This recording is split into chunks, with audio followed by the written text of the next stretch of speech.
Hi friends, welcome back to Three Barrow Farm and to part 2 of week 2 of the pantry challenge that I am doing at the moment, the pantry and freezer challenge.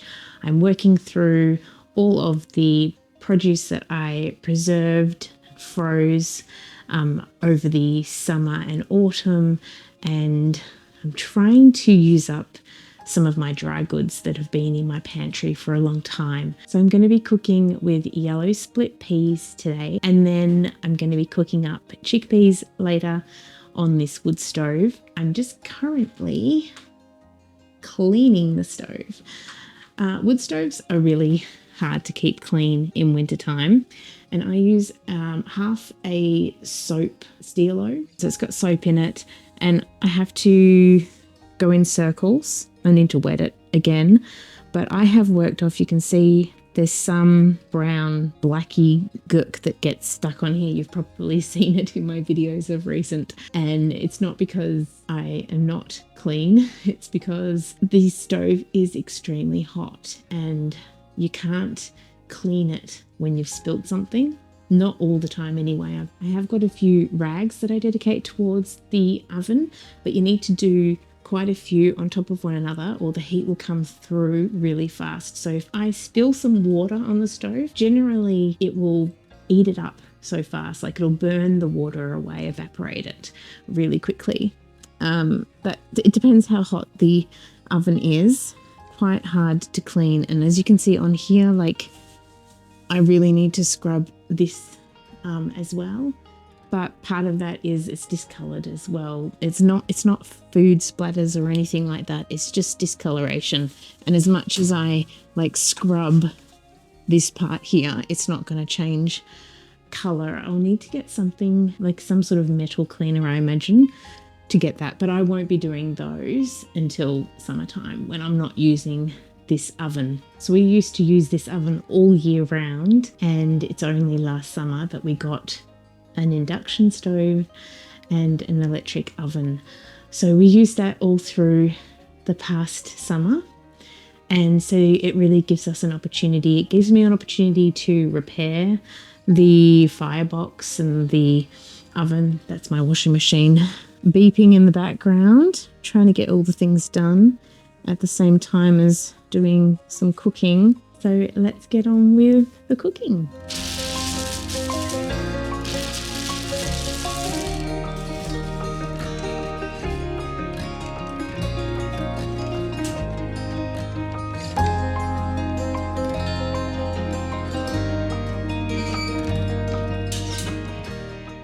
Okay, I almost need sunglasses on because the sun is so bright. As you can see, the water level of the chickpeas is just at the top. The chickpeas have swelled up nicely, but I could probably have done with a little bit more water on in there. I'm just going to get rid of all the water. As you can see, the colour of the water, hopefully you can see that, the colour of the water is sort of a yellowy colour. So hopefully most of the gases have been, taken out of the chickpeas by soaking them with a bit of apple cider vinegar in there. So I put apple cider vinegar, probably about 2 tablespoons worth in here. You can use bicarb, but as I've said before, you'll need to rinse it out quite a few more times. And I'm trying to, save on water. Our rainwater tank, our house tank, hasn't quite filled up completely after that dry summer and autumn. So I'm being very, and that water is clearer there, which is wonderful. So I'm going to pour most of it out. There's my dogs in the background. So now I'm just going to fill up the water all the way up to here. I've started my fire, so I'll pop them on the stove, but this isn't going to boil until that fire is well and truly burning away. There we go. That should do it. And you're going to see there's going to be a bit of sediment that comes up while I'm cooking these. So I shall show you that. But let's go and pop this on the stove. Okay, I'll leave it there until it starts boiling away. And then I'll probably put it on this beautiful triangle that makes sure that the heat is distributed really well under the pot and nothing catches. Not that I would say that this would burn at all because it's got so much water in it, but I will pop it on. I've got different sized triangles. They came with our wood fire oven, but I know that you could probably pick these up. I've had a few people ask, and you can pick these up at any wood stove, wood fire selling place. We get all of our supplies from one in Bendigo, and you'll probably be able to find them online too. I'm not sure what they call these, but if you call up a few places and ask for those, those metal triangles that you put your pots on, I'm sure they'll know what you're talking about. Okay, and now we have the yellow split peas. So there's a little bit of sediment still on top, but as I said, I've already rinsed these out last night and then filled it back up again. So let's get rid of this water. All right, this one is harder. I just spilled some of the contents out into the sink, and that will be going to the chickens. There we go. This is better. It's very heavy, so if you have any difficulties with, in your hands with strength, I recommend doing a smaller quantity in a smaller pot or rinsing it out a different way than what I'm doing here. Oh, that sun is just amazing this morning. And it'd be nice to be out in the garden, but it is cold outside, even though that sun is shining. Because I'm not cooking all of this in the pot or any of it, I'm not sure how I'm going about with this, but I think I'm going to decant some into here. Right, here we go. A ladle. This will be better.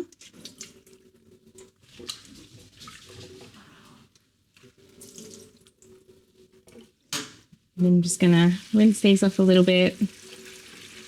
So I'm going to pop this in a bowl, and then I can use it from here for my recipes. So I'm just going to keep decanting a few, and then I'm going to get these recipes on the way in my thermomixes.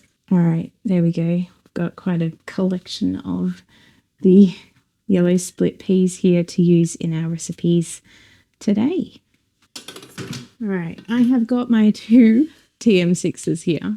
So I mentioned in part 1 of this week's pantry challenge that I now have 2 thermomixes, and this is a complete luxury, but I've been working hard this year. I did lots of extra shifts and was able to buy a brand new one in the deal that they had recently. So I have a few recipes that I have flagged here to make today. I've got a silver beet dahl, which I'm going to be running out into the garden and getting kale to do instead of the silver beet. So I've got a dahl and I've got a soup. And there are a few other recipes that I've found online that I want to make. And if I don't get around to making them today, I'll be making them tomorrow. Split peas, chicken stock. Now I'm going to use some of my bone broth. Let me grab the bone broth and show you. Okay, so the white little bits on top here are some deposits of fat, so it's not mold. But this is how it's still a bit frozen, but I took it out of the freezer to use in these recipes. So this is my bone broth. This is an old batch that I made, and this is how gelatinous it should be when it goes cold. Like, it should go quite solid. So I've scraped some of the fat off this previously to using cooking, or I might have done it before I froze it, and then I've popped it in the freezer. Still icy, but you can really see that. So I'm going to use this instead of chicken stock. I'm going to use my bone broth in this soup. So I will list the ingredients below. Okay, so I've just been outside. Look at this. Look at this kale. It is amazing. I have been picking on one side of the kale rows and this is the other side. So pays to pick elsewhere in the garden. And I've got some blanched carrots here. So I'm going to get started. I've got my garlic cloves here and I've got these onions that are in desperate need of using. So you can see that sometimes I buy onions, but we don't use them all the time. We use our spring onions or Egyptian walking onions from the garden, and I've got lots in the freezer of that. So I'm going to try and use these up, and I'm going to use the sprouting part as well because that's perfectly edible. So I've put in twice as much of the carrots because I'm not using celery. I always crush my garlic because that helps bring out all the goodness in the garlic. So even though it just says to put them straight in, that pressing of the garlic releases all the goodness, the things that help with our immune system. It also helps get the skins off as well by crushing them. So there you go, skin came off really easily. Okay, the fire is getting hotter. Here we go. Good example of the muck that cooks on the top of the chickpeas. So I'm going to scrape this off and discard it and then give it a big stir up, and more will probably come out when I've stirred it. Okay, so how I do this is I use the lid as the vessel to put the muck onto, and then I just wash it off the lid if it needs to be washed off. Sometimes it just slides right off into the sink. So I'm just scraping all of this off. This is the sort of stuff that you want to be doing. I don't know if they do this with canned chickpeas.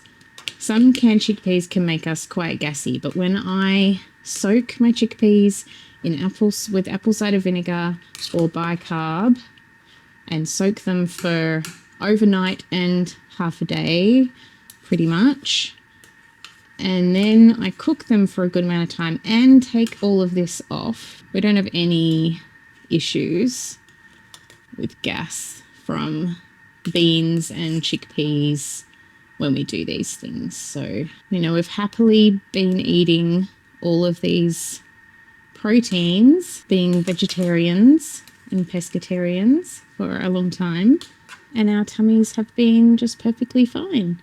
It hasn't quite come up to boil yet, so there's going to be a lot more coming out of here unless I've, you know, soaked it well enough and rinsed it well enough. And I'll just pop the lid back on.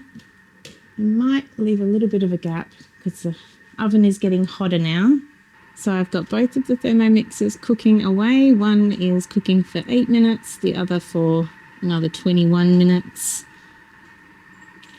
Okay, while that's cooking away, I wanted to go through how I make my lentil burgers. So I've already decanted some cups of the lentils into this bowl here. And as you can see, it is quite a bulk amount that I'm making. I've got my tomato pastes in here. So I'm doing 8 cups. So that's 7 and then 8 approximately. I don't generally measure this recipe, but I'm trying to measure it for you guys so that you're able to make it. I sort of just go by feel, and so I might adjust the recipe a bit in the description below. I'm going to be using 8 eggs, so 8 cups of the lentils. I've got 10 of these tomato paste blocks. So what would you say? Is that a tablespoon? Probably a little bit less than a tablespoon. I normally put a large amount of onions in, so maybe 4 onions that I fry up before I add into this bowl. But I've only got this one onion. So I'm going to put some of my frozen Egyptian walking onions or spring onions into this mix. So I've popped a bit of olive oil in there and might use most of this. All right, while the onions are frying up, I'm going to add in my eggs. So I'm just going to crack them into here first and then pop them in. I just took the tomato pastes out. I'm going to heat them up and defrost them a bit. I usually use, spoonfuls of tomato paste. I haven't done it frozen before, so putting it into this bowl was not the right idea. So I will defrost them and then put them in, but I've just mixed in the 8 eggs. Okay, so I have got some thyme here, and with dried herbs, I'd normally add in at least a cup to 2 cups for this quantity, but I'm running low on dried herbs. So this is a half a cup, so I've just got over half a cup of dried herbs. So I'm going to go out and collect some fresh herbs from the garden. So probably some parsley, because that's what I've got a lot of. And I'm going to put some parsley in here as well. And then we can put these onions in as well. I'm just going to let them cool down a little bit before I put them into the mixture. So the onions, and you could add some garlic in too. All right, in go the onions. Did I mention it before? I usually add more than this to the recipe. I love having lentil burgers in the freezer to pull out to have with loads of different salads in the summertime. You could have them with warm salads in the wintertime, but they're really great with roast veggies as well, or with any dish that you'd have meat with it. So a good substitution for the meat portion of the dish. I'm going to add some salt, perhaps a couple of teaspoons, and lots of cracked pepper as well. You could add chili into this if you wanted them to be hot burgers. All right, I have defrosted the tomato paste. I like to have quite a bit of tomato paste in. It adds a nice flavour. So I probably add another couple of tablespoons. I'm going to melt up a few more. All right, so I got this magnificent amount of parsley, beautiful fresh parsley. So when you're using fresh herbs, you need more than dried herbs. And you want to cut them up as finely as you can. I'm not too worried if there's a few sort of bigger bits in here. It's just that I'm cutting up the stems a little bit with the leaves, so I want to make sure that the stems aren't big. All right, so I'm going to mix this in, and there's that extra couple of tablespoons of tomato paste to mix in too. Look at that. I like to see the green in among the brown of the lentils. You could also add some green powder to this as well. So your green leafy powders that you've made over summer. I could add some of my kale, but I'm running low on it, so I'm not going to add any of my powders to it. Okay, and then we're just going to add breadcrumbs. You could add some flour as well if you wanted, but we're just going to add breadcrumbs and get to sort of the texture that we want for making the patties. And then we're going to use some breadcrumbs to put those patties into, and then we're going to freeze them. So let me show you how I do all of this. So let's attempt to measure how many cups we're going to put in. That's 1.5, I reckon. Just under 1.5 so far there. Okay, I have some bread here, little bits of bread that I'm going to crush up into breadcrumbs.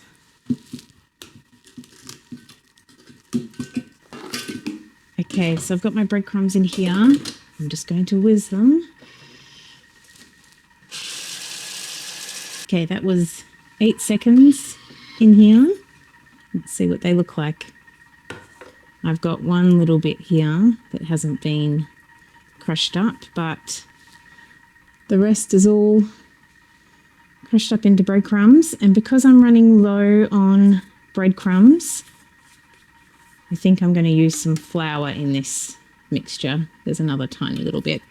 So if I just do it for a little bit longer, I should be able to grab those pieces. There we go. All done. Now, because I'm running low on breadcrumbs and I want some to put my burgers onto, these are very fine breadcrumbs. Very fine.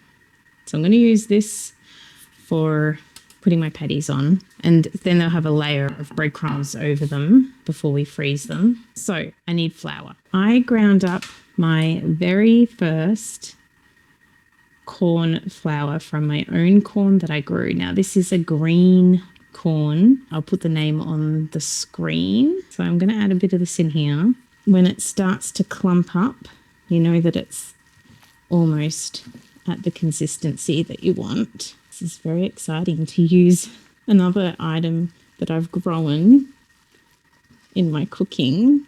Create my own corn flour. All right, let's have a little gander at this. That's fairly good.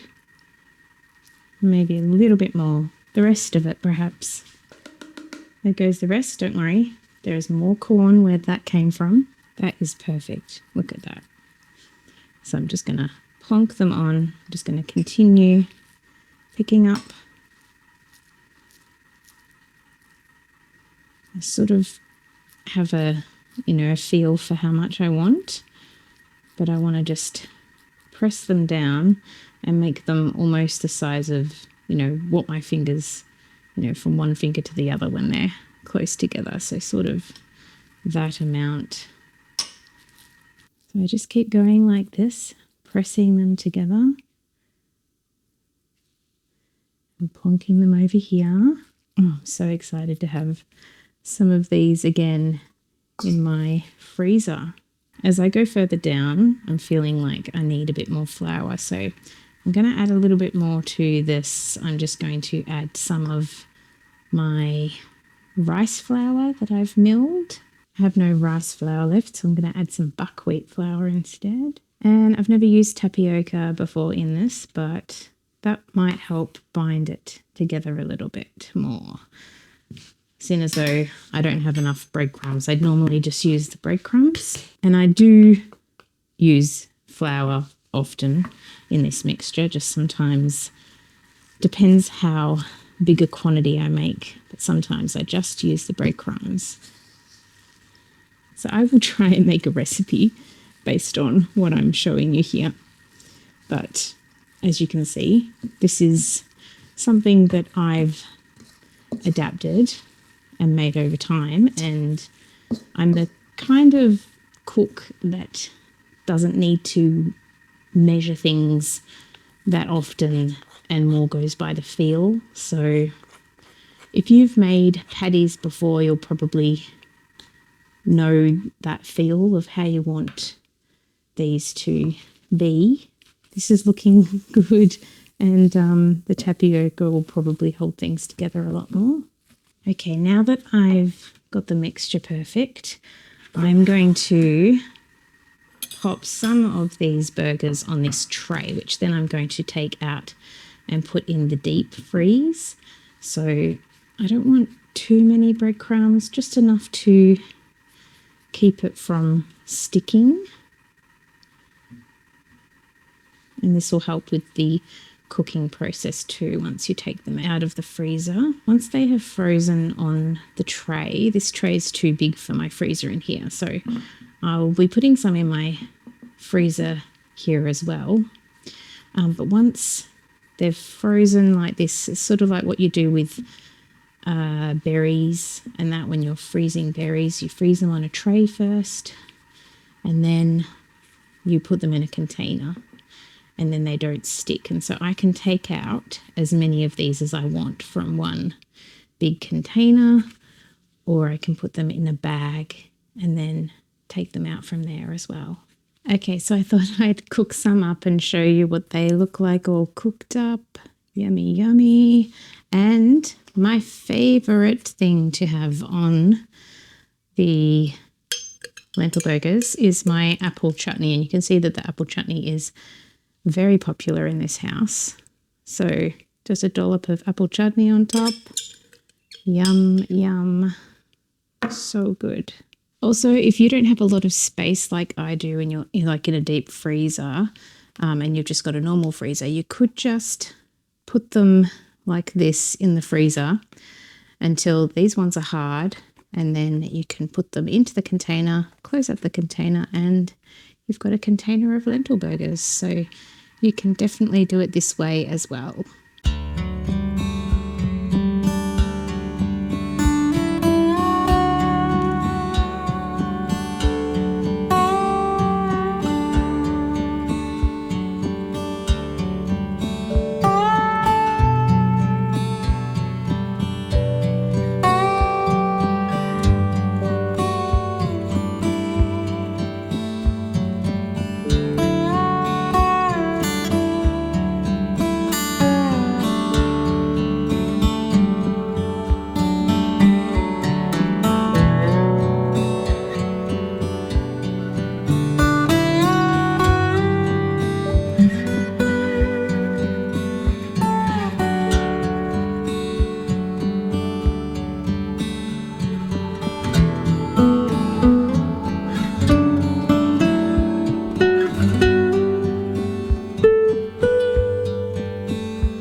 Hi friends, I ended up feeling really tired yesterday.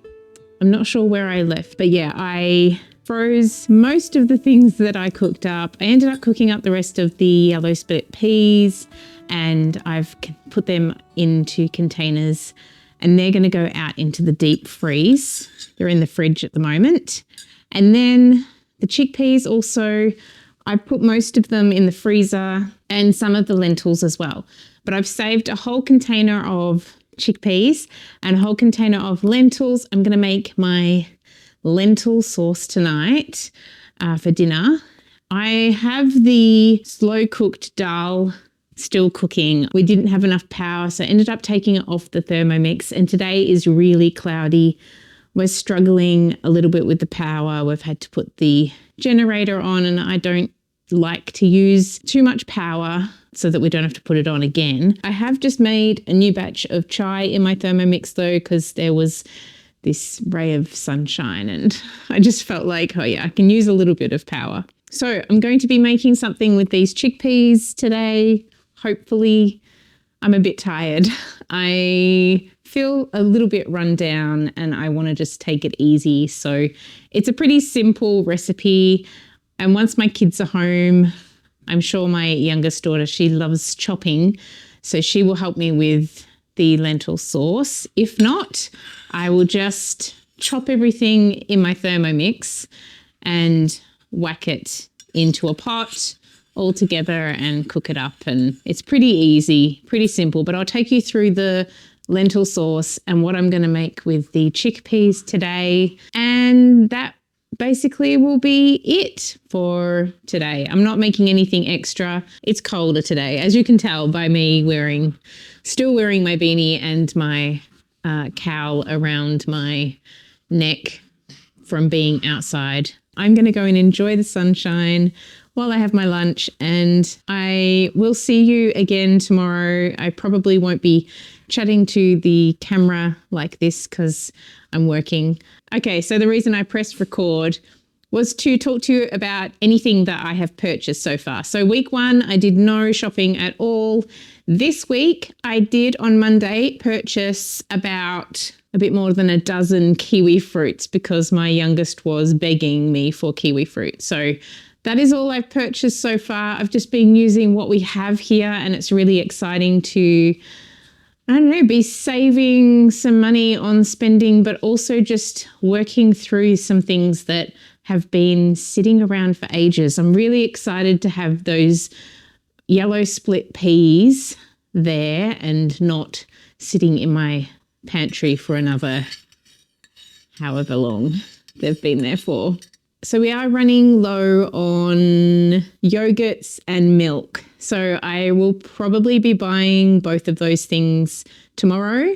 I will do a little bit of a recap of what I do buy. It would be nice to go through what I have in the fridge, but the main thing that we go through that I'm going to run out of is vegetables. And I've got broccoli out in the garden, so that's good. I've got kale, I've got plenty of greens. And I've got frozen veggies from our summer crops. So I do have some vegetables, but I like to have a vast variety of vegetables. I like us to be consuming a big variety. So let's get on with the rest of this week of our pantry and freezer challenge. And I will see you next week. Thank you all for watching, and I hope you enjoy the last few meals of this week. As I mentioned, I asked my kids if they could help out with dinner, so 2 of them chopped up all of the vegetables. I usually like to fry up my veggies for the sauce and slowly let them soften. I didn't have time on this day to wait for them to soften, so I put some water in the pot and popped on the lid, and they steamed away for a bit until they were soft. Then I added tomato paste and the lentils, along with some vegetable stock powder and a bottle of my passata that I cooked up in summer.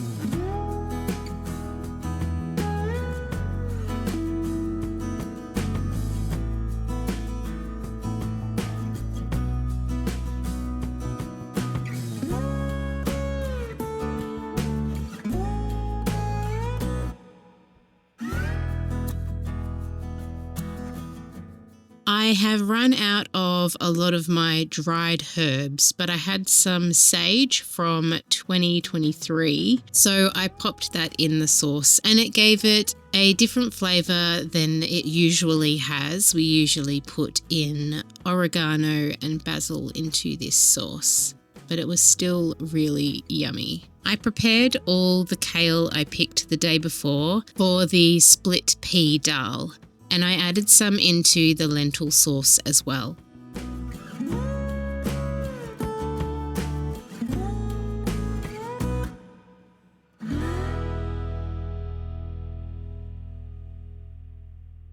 I cooked up some greens from the garden, including the first Brussels sprouts off my plants. They were absolutely delicious.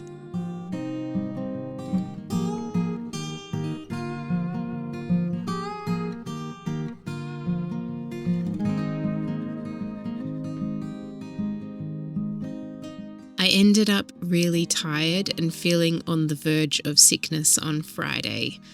Probably pushed myself a lot this week and I didn't rest enough. So we had leftover lentil sauce with pasta that night. On Saturday, I put together a mixed bowl of leftovers with sauerkraut and pickled zucchini that I made a few years back. I had it with feta on top. I love these sorts of lunches. They really, really make me happy.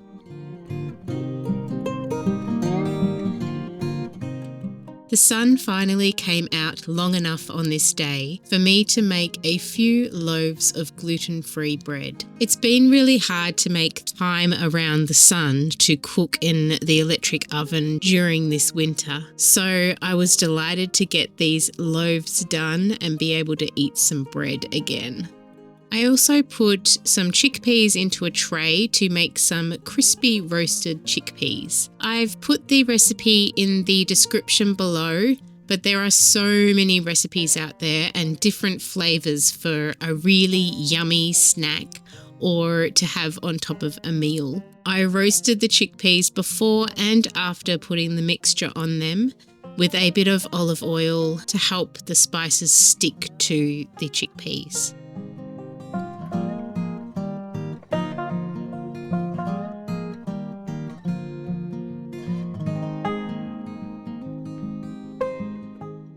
For dinner, we had the split pea dahl and it was delicious. I'll definitely be making it again.